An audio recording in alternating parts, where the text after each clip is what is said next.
Everything is created twice. First in our mind, second in our physical reality.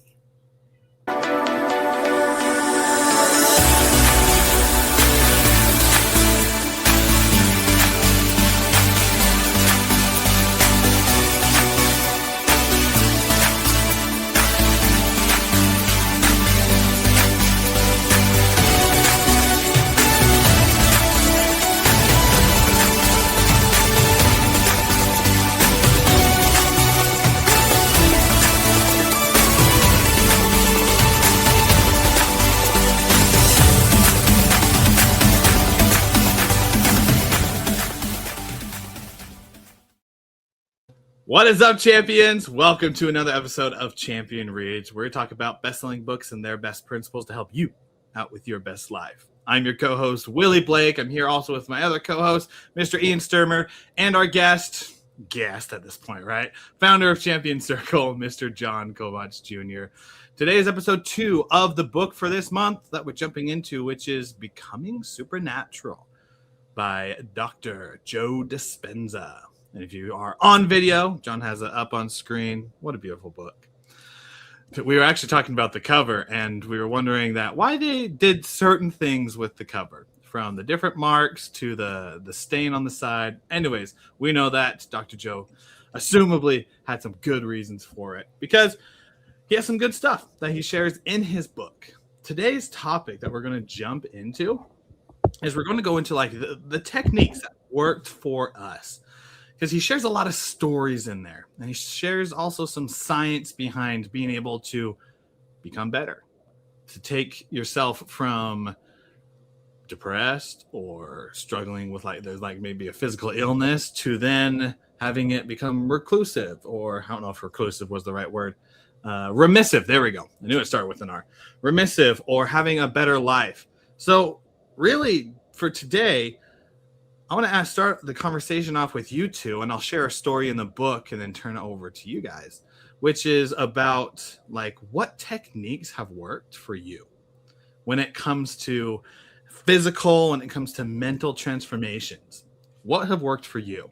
And as you think about that, I was listening to the book, and I believe it was either Anne or Anna, her story that Dr. Joe talks about. And what happened was, all of a sudden, her world changed because her husband jumped off, I think it was like 130-story building. That seems like way too big. Anyways, to the point to where it was fatal. And so her whole life changed around. And from that point on, she kept reliving it every time someone brought it up in a conversation. She kept reliving it every time she'd lay down to go to sleep. Those emotions kept arising within her to where literally her body started to change, to where she started to have physical problems. Obviously, there's a lot of mentality that goes with it. And she had mental problems and emotional issues. And all of that, it just continued down until one of her friends reached out to her and said, "Hey, why don't you come to this conference that I'm going to, this 2-day conference?" She said, "Okay, I can do that." She came there, Dr. Joe was there, and he remembered that she was sitting in the back left side with the crutches against the wall. And he went through what he does when he talks about the science behind it. And Anna thought and said, I've been living my entire life since my husband died, thinking that it's never going to get better, but maybe it will. And she started to do some of the exercises that Dr. Dispenza talks about, started to do meditation, started to do breath work. And through that, those physical complications she had, either, I think most of them went away, but then some of them, they lingered, but it was remissive type stuff. Mentally, she got clear. And at the end of the story, she went and said, Dr. Dispenza, you can't believe what happened with what you talked about, and shared her transformation story. And it's those moments that each of us have in our life, whether we believe in the science or the spirituality of it, that help to transform us. Not in a big way, usually, but in small little ways that eventually lead to that transformation. So let's open up the discussion between all of us. John, Ian, do you have techniques? Do you have I guess techniques would be the right word. the techniques that you've used, physical or mental, that have helped make transformations for you? Well, I'll jump in and say I love the examples because to each their own is the phrase we use. And to each their own is essentially a description of each of these remarkable examples of what happens to people after they basically heal and rebuild generatively through meditation and other forms, is would seem almost miraculous. And to literally look at that from a lens of, okay, well, I do believe in miracles from a faith perspective, and here's an example of someone who has a method or a technique or a way that is helping other people find results just like any other faith or religion does. And so it's very fascinating to me to see what's working out there in the world, right? And it got me thinking, like, what are some of the things that I do personally? Because I don't need to clear up eczema or some sort of skin rash reaction to stress and anxiety. And instead, I've got other things like back pain or joint pain or things that just like really, really start to hurt. And I found actually 3 real quick methods that really work for me. And they are a little bit generic. I'll share a couple more specific examples later. But number one is literally journaling. Like when I sit down and write things out, all of a sudden, it's almost like it's the magic cure, because a lot of physical ailments as well as mental anxieties and stresses will go away. It's like the creation of clarity and transferring my thoughts to a physical form, give it life and give it meaning. And it takes a different role. And it sounds really weird saying it out loud that way, but it truly is like one of my favorite methods is just journaling, writing things down. I can literally dispel certain feelings and stresses from just writing things down. The second one is prayer and meditation. I don't meditate in the forms that they're talking about here. I haven't tried these. I would love to go to a Joe Dispenza conference. I always do that when I talk about like Tony Robbins and some of the big, great, amazing motivational speakers out there. I call it a concert. Then I correct myself and say conference. But I would love to go on because I think it'd be cool. I think it'd be really interesting. Whatever method works for other people, and I'd love to see if I can continue to remove things that hurt in my life. But prayer for me is number one. Is just like creating that calmness. Meditation is just that envisionment exercise, which I do on my podcast a lot. A combination of breathing, affirmations, and visualization, literally taking yourself through the performance act that you're trying to create. And then the third method that I love to do is, you guys are going to love this. Ready? I love to lay on the floor, not in my bed, not on a pillow, laying on the floor. The harder, the better. Not like the carpeted floor, but like a good floor. And here's why. There's this method called grounding. And even though that's kind of far from the soil ground, which I'll get into later on another method and technique, but I want to hear from you guys, so I want to be fast, is laying on the ground is close as a magnetic pull and tool to getting your body to pull in what's beneath you and to realize like, hey, I'm longer than I'm letting on. I'm longer than I'm giving credit for. Because when we stand up, all that pressure and all that gravity is pushing down on us. But when you lay down, it's a different feeling. And I can actually eliminate and remove a lot of things in my life that aren't going so well by just laying down on the floor. It's crazy. And the cool temperatures of a regular floor rather than a carpet actually do amazing things to your back as well. So those are some of my original techniques, and I'd love to get into them deeper, but I definitely want to hear from you guys. Like, what's working for you? What's helping? What are your techniques? And what are your like, oh man, I need to do this. Yeah. Some people, they'll like, they'll like crack their necks or whatever. They'll do the things that'll like, oh, I feel so much better. Like, what do you guys do that has helped in the past? Good question. Yeah, there's a lot of techniques, and I love this example. I'm going to go back to Willie's example for a second with I think it's Anna or Anne, and how her body responded to what she was thinking. And I don't know if you guys ever had that, but I will lay down at nighttime, and my mind will go back to like some instance in high school where I said the wrong thing, and my whole body just then feels that awkwardness, that embarrassment, just like I was back in high school. Because if you've listened to some of our podcasts before, I love to use the example that our subconscious is really dumb and it believes whatever we tell it. And when I say, oh, I said the wrong thing in this situation, I feel that like my whole face heats up, and I'm laying there in bed trying to go to sleep, and I'm thinking, why am I bringing up this stupid thing from high school that nobody remembered 10 minutes after I said it, let alone me decades later. So when I'm in that situation, I kind of have two things that I work on. First is I have to do some type of a pattern interrupt.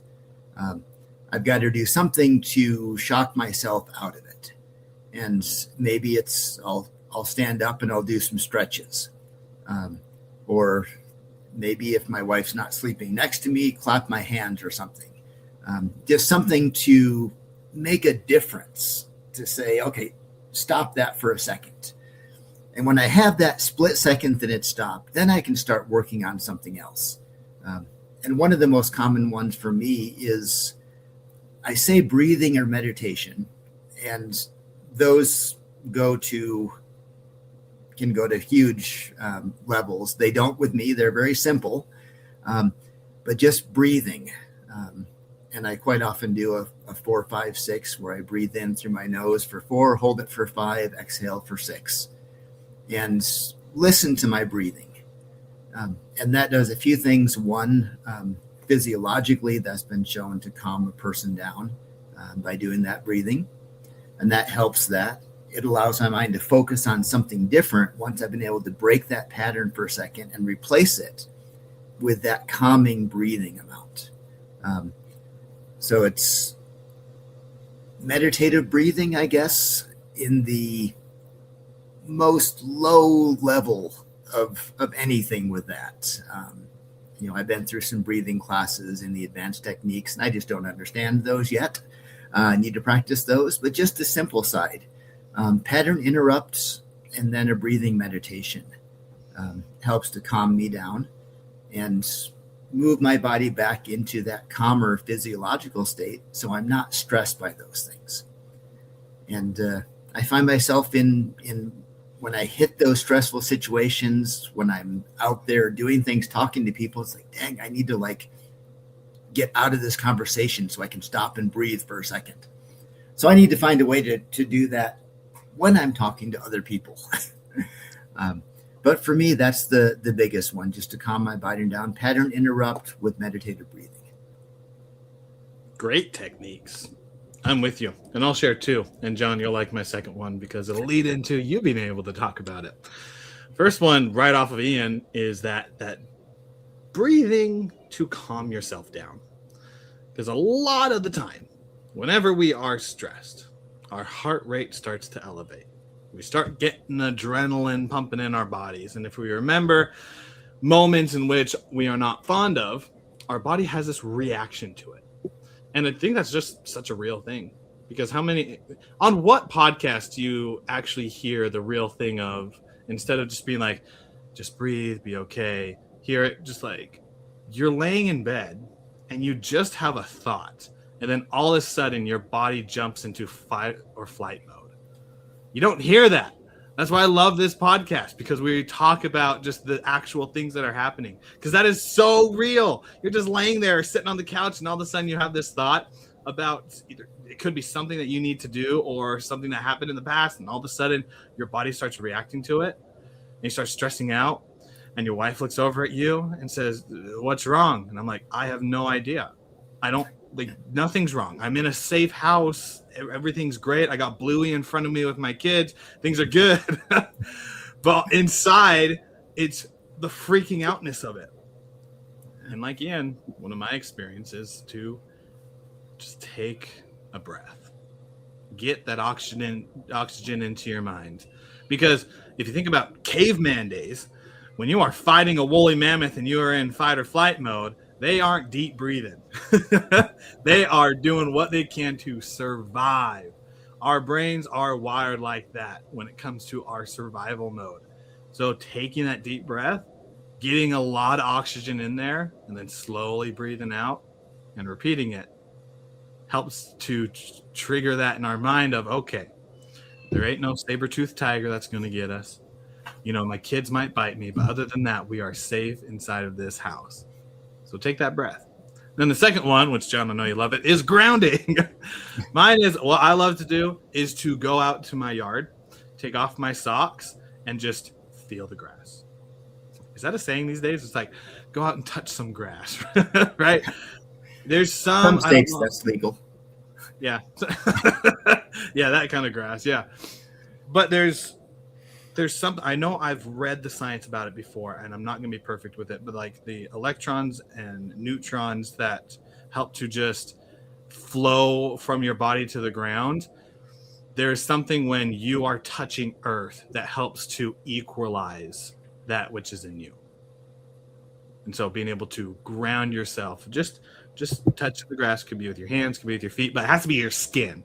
Not like you just sitting there with shoes on and pants on. You got to actually touch the grass. Helps to equalize you. John, tell us more about it. I know you guys.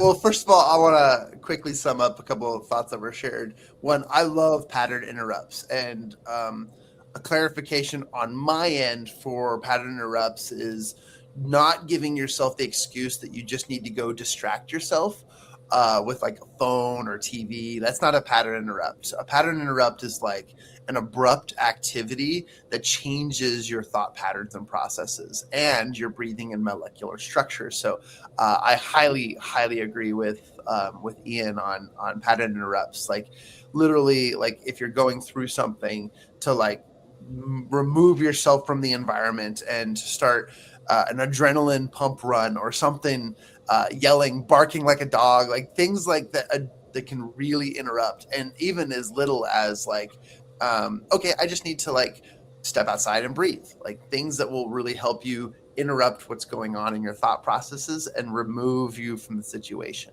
Those are some of the coolest ones. Also to you, what you said, Willie, like I love breathing exercises, and I love just like being cool, calm, and collected all the time.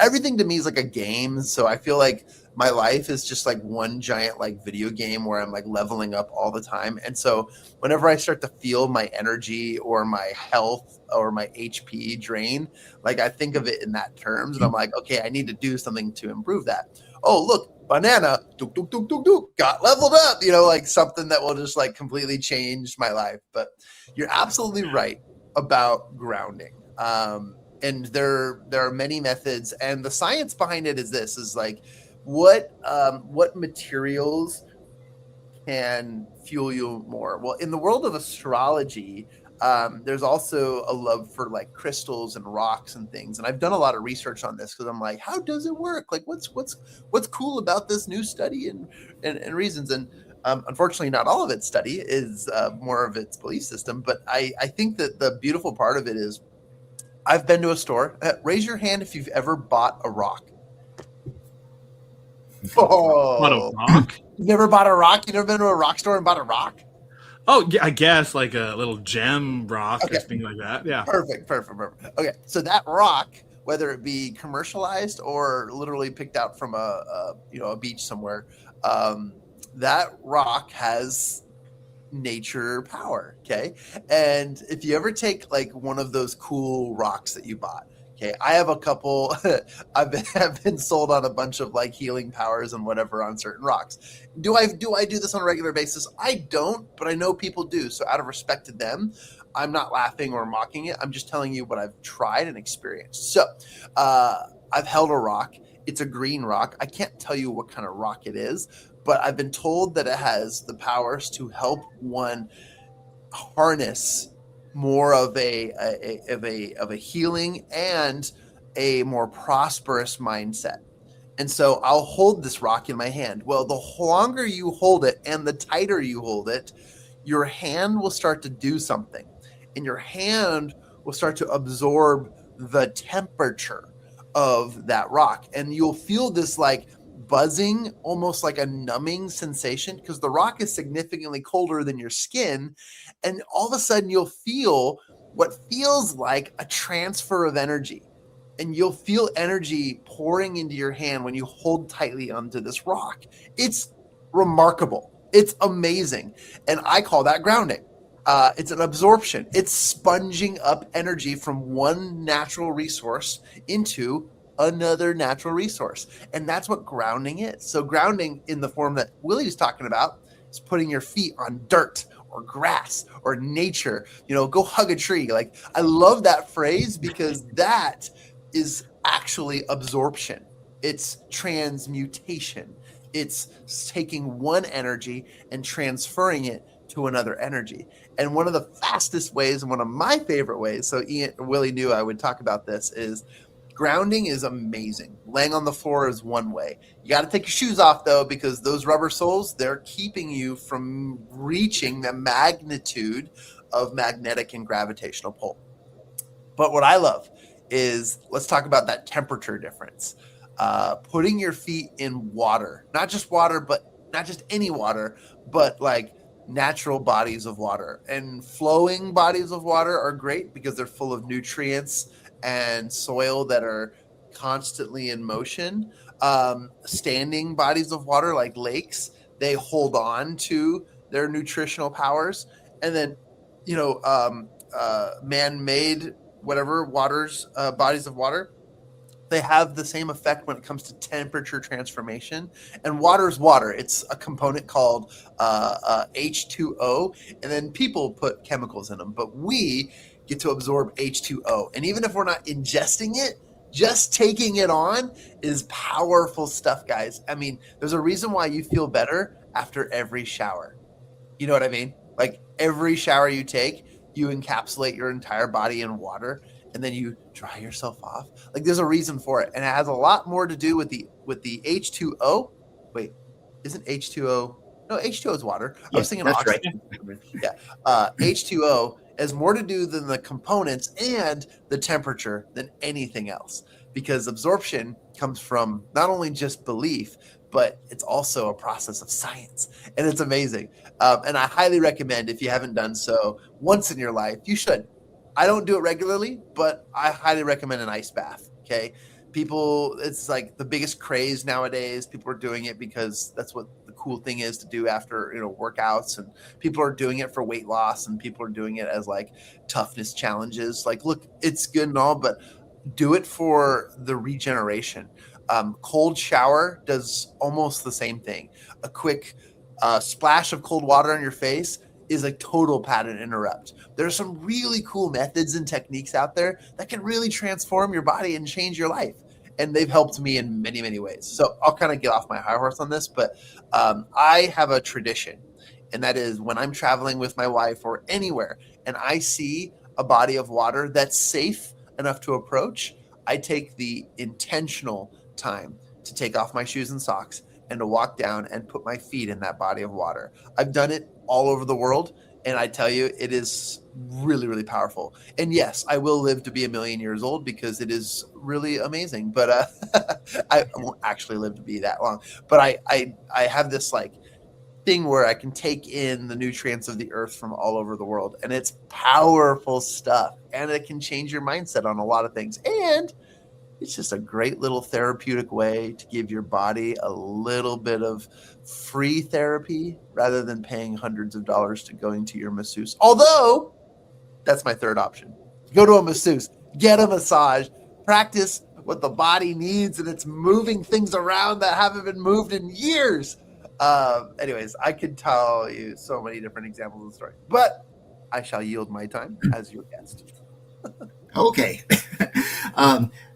You hit a key word that I want to talk about. I know, massage. It's amazing. Well, I'm just kidding. That was one of them. Oh, I thought it was hug a tree.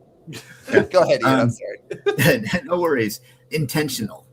Now, as you know, I'm the skeptic in the group here and a lot of things. But, I have my own spiritual beliefs, and because I have my own, I have to allow everyone to have their beliefs as well. But I want to say for a minute, the idea of intention, whether something is real or you believe it is real, oftentimes doesn't make a difference. Whether that rock has real powers or you believe it does is irrelevant to the fact that it changes how you feel. And sometimes that intentionality is all it takes. So you're talking about grounding. Remind me of an experience. So my favorite place to go on vacation is Japan. I've been able to go there a few times. And probably the third or fourth time I had gone there, I was out in a park walking around, and it hit me that I never actually touched Japan. I walked around on sidewalks in shoes and, had a shower or a bath there, which were wonderful, but I never touched the actual earth of Japan. So I stopped and I kind of squatted down, and I took my hand and I slowly reached down and just pushed it into the grass to feel that dirt underneath it. And there was this wonderful feeling of like the energy, the history, all of this of Japan moving up through my fingers. Now, do I believe it was the mystical energy of Japan? Honestly, no.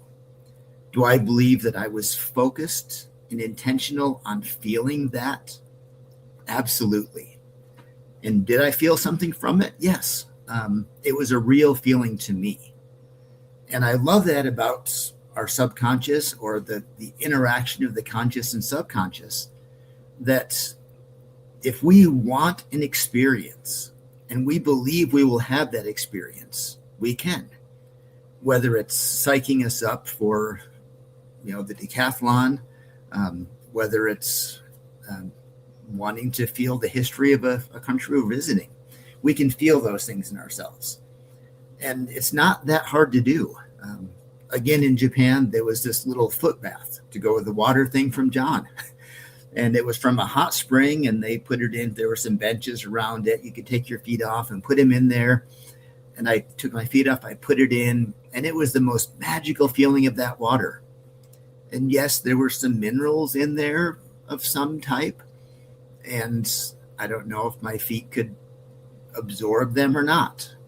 But it doesn't matter, because I believed that water felt good. And I have never had my feet relax the way they did for those couple of minutes sitting in that warm water from that spring.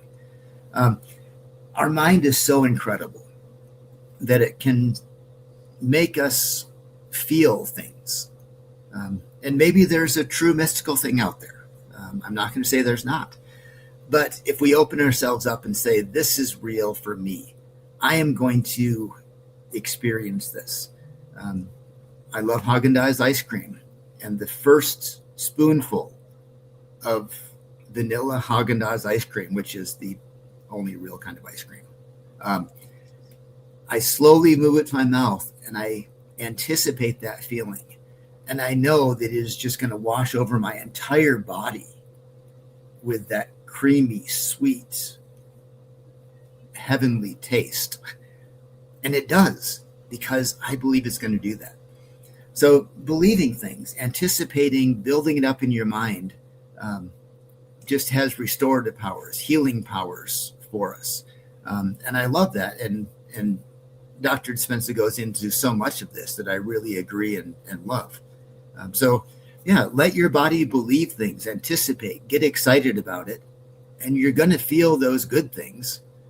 And you're going to do the bad things as well. So quit thinking that. Let yourself think the good things. Mind over matter seems to overly simplify, but really that's the truth of it. Mind over matter. Well said. Yeah, here's the thing too. Two people can go to a Tony Robbins goodness, John. Conference. Two people can go to a Tony Robbins conference. Energy around, always going to be exciting. Always do the fire walk. The people that they have there, the environment of what these two people experience outside is the exact same. One can take away so much, and another can say, I can't wait to get back to the hotel room. Out of both of those, even though everything around them is the same, the feelings that they have and the things that they take away are different. So I agree with Ian on that, is that what we believe inside, what we think and what we want affects how we experience something. So as we wrap this up, I want to ask each of you, what is your favorite technique and why? In a very short 1 or 2 sentence. For me, I like going outside and just putting my skin, hands, feet, just right on the grass, because it's just really nice to feel the wonderfulness of Earth. John, Ian, what's yours? Oh man, 2 sentences, too little, and so many. But in the powerful words of Shakira, the artist, try everything. But my favorite one is, from sticking my feet in a body of water to, I was going to say as well, physical activity. Literally, exercise is one of the most powerful ways of transforming your life. And when you see it that way, rather than pain and suffering, it really can give you more energy than you believe. You're not expelling your energy. You're actually getting more energy. Okay, that was 4 sentences. Next. Okay. I feel kind of bad to say this because John said like watching TV or a movie doesn't work, but for me, there's an instant quick thing, and there's a slightly longer one, and it's replacing something for me. Taking that bite of Haagen-Dazs ice cream and focusing on it replaces one feeling with another one, because I can't hold too many different feelings in my body at one time. Exercise is a great one where it forces a physical change in your body, which is going to change how you feel and those stress things. So for me, it's the longer term is replacing it. Go do something different. If your mind can't get off of an argument you had at work, go watch a Batman movie and walk out of that movie or stand up afterwards, and you feel so strong and powerful, and you're kind of hoping some bad guy is going to come and try and steal your wallet because you watched Batman and you can take anybody now. But you replace those feelings with something else. And one technique is pick a special thing and save that for when you're really in trouble. If you've got a favorite movie, only watch it when you're really stressed. So find a way to replace a negative feeling with a positive one, and move through life that way.